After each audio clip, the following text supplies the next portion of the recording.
Sobrang excited ko, hindi na ako nakatulog. Ganun kasi ako para sa akin big event yung ganun yung interesado sa'yo. Sa mga bandang 10 AM na, lumabas ako para magtapon ng basura kasi nag-aasikaso na ako. Nagulat ako. Naloka ako actually. Nawala pang gising. Akala ko kasi yung mga narinig kong kaluskos, ganyan. Akala ko talaga okay na. May nag-aayos na. Tapos na, alam mo yon. Be, wala pa. Kaya nasisigaw ako dun sa kwarto nila Papi at ni Payi. Naloka talaga ako. Natulog lang sila. Tulog lang. Papili ka dito, ba't ganyan damit mo? Sinabihan kita glamorous, di ba? Di ko sinabi parang kang dancer na sasayaw ka. Bakit ganyan damit yan? Sabi ko, ipakita niyo sa akin. Sinend sa akin ganyan damit mo. Nakita mo ba itsura mo sa TV? Nakita mo? Hindi ka naka full body. Pag i-interviewin kayo, ito lang itsura mo. Mukha bang maganda dito si Papi Galang? Lalo ka lang hilig mo gusto mo maganda ka. Ganyan ba? Ganito ba? Ganito ba?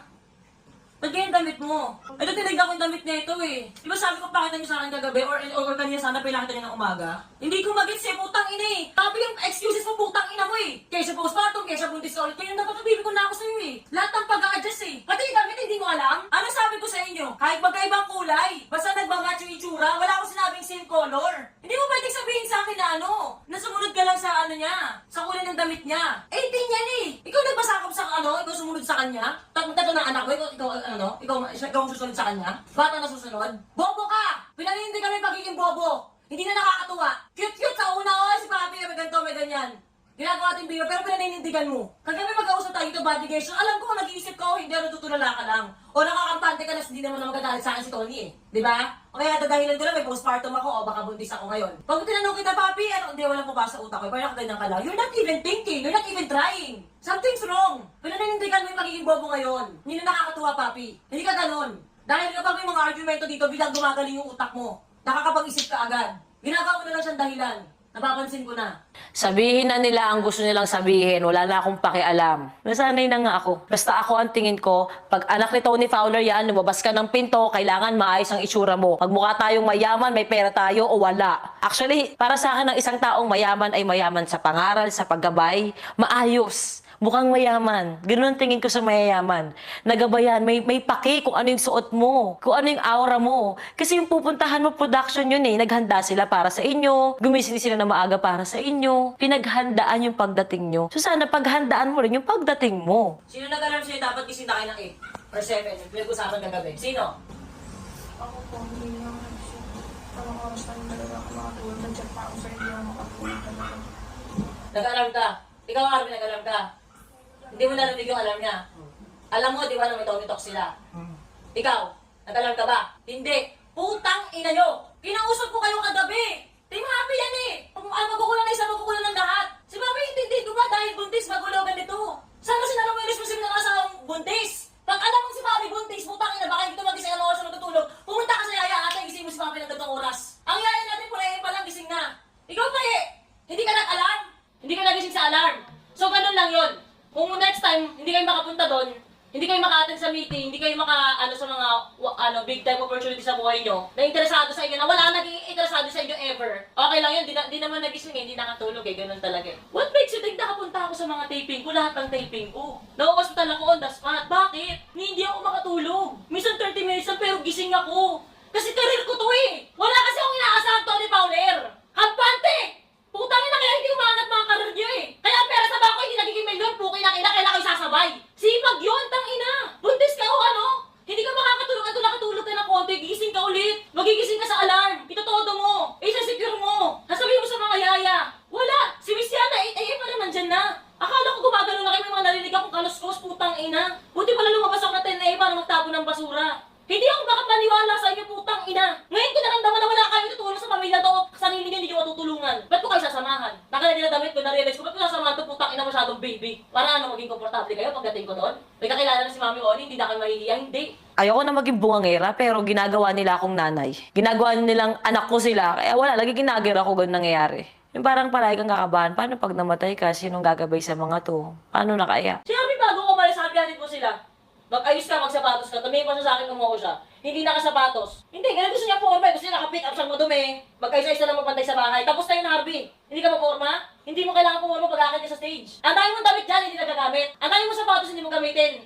Saglit mo lang na magagamitin, magmukha ka lang maayos. They prepared for you, guys. So pag dumating kayo, not prepared din kayo sa kanila, haharap ka lang ng maayos. Hindi ko mo sinabi mag-Louis Vuitton ka? Hindi ko sinabi mag-Balenciaga ka o ano? Kasi sinasabi ko lang paghandaan mo din para mukha kang presentable. Kahit saan pag pumunta si Happy, sikat, anak mo yan. Tatay ka. Ano magsapatos ka lang?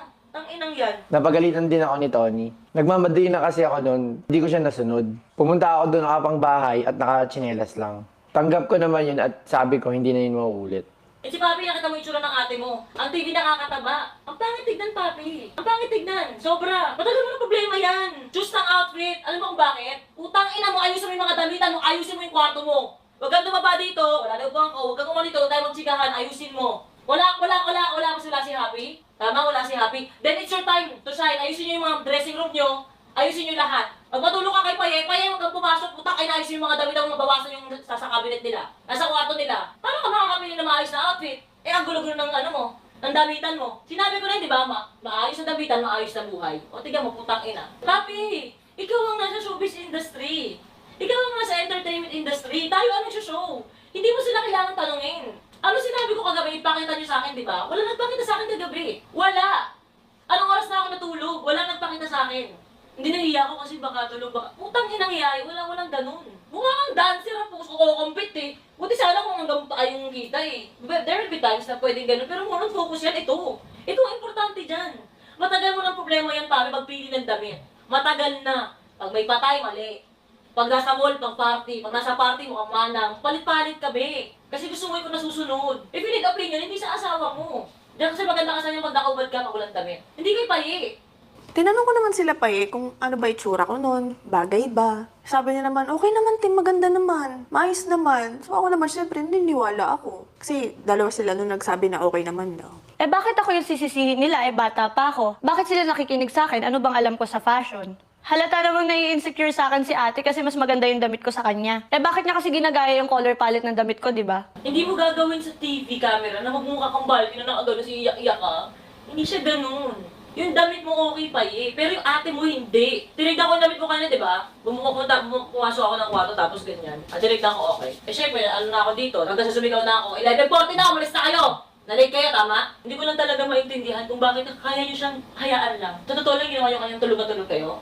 Kayo Team Happy, hinayaan nyo lang. Ako pag may taping ako, sirang-sira yung tulog ko, alam niyo yan. 4 a.m. call time ko, tangina, alam niyo yan. 2 a.m. ako nakakatulog, iidip ako ng 30 minutes, pero gigising talaga ako. Tatayo kami ni Vince, maliligo kami, aalis kami. Walang dahi-dahilan. Kasi gusto mo ng something sa buhay mo, gusto mo magbago yung buhay mo, gusto mo, alam mo yun? Kasi this is your career, this is your experience. Nakaka-excite, kahit nakakaputang ina. Hindi ko mag-gets, bakit hinayaan lang nang nakatulog ko eh? Kasi inaasahan ako. Nakakaputang ina talaga, promise. Ngayon lang kayo nabigyan ng ganyang opportunity, walang nag-i-interview sa inyong sikat. Tony Gonzaga, yun, tapos tutulugan nyo lang.